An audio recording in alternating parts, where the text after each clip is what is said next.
नमस्कार मैत्रिणींनो, पहा हे मी मटण कसं टाकलं बरं शिजायला.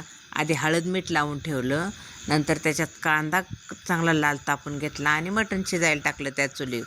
तोपर्यंत ह्या चुलीवर माझा कांदा लाल झाला. आता तेल टाकलेल्या कांद्यामध्ये लाल झाला, त्याच्यामध्ये मी आलं लसूण पेस्ट टाकले.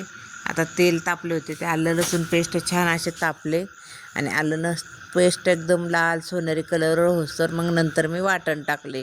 वाटण म्हणजे बघा, वाळले खोबरे, कांदा, लसूण, आलं आणि हरभऱ्याची डाळ, कोथिंबीर, खूप छान असं वाटण वाटलं आणि ते वाटण मी आता परतून घेत आहे. इतकं छान वाटण परतून घ्यायचं की त्याला तेल सुटलं पाहिजे. आणि ते वाटण छान हिरवंगार कोथिंबीर वगैरे टाकून परतून घेतलेलं आहे. खूप सुंदर असं त्याला तेल सुटत आहे बघा. ते मस्त अगदी एकदम चुलीवर तिकडं मटण शिजत आहे, इकडं वाटण परतत आहे. आता हा वाटणाचा मसाला चांगला लाल परतून झाला, तोपर्यंत मटण शिजतं.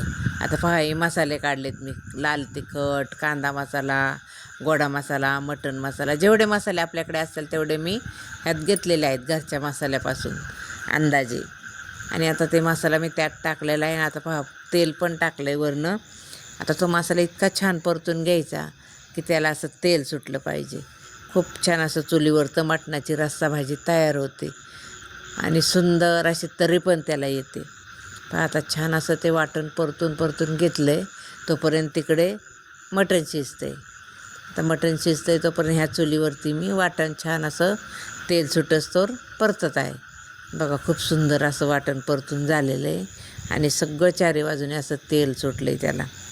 हे का खूप सुंदर कलर पण आला आहे त्याला, लाल लाल असा कलर आला आहे. आणि आता भाजी टाकायला तयार.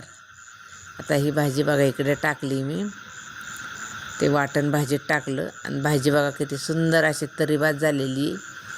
किती भाजी झाली बघा, खूप सुंदर अशी भाजी तयार झालेली. मी म्हणजे मटण साईडला काढून ठेवले आणि नुसतं सूपचीच भाजी बनवली आणि ती भाजी खूप छान झाली. आणि चवीला लागलं असं मीठ टाकलं आहे, वरून मीठ टाकले चवीला, चवीपुरते. आणि मसाल्यामध्ये मी मटण मसाला पण टाकला आहे. खूप छान भाजी, जेवायला या.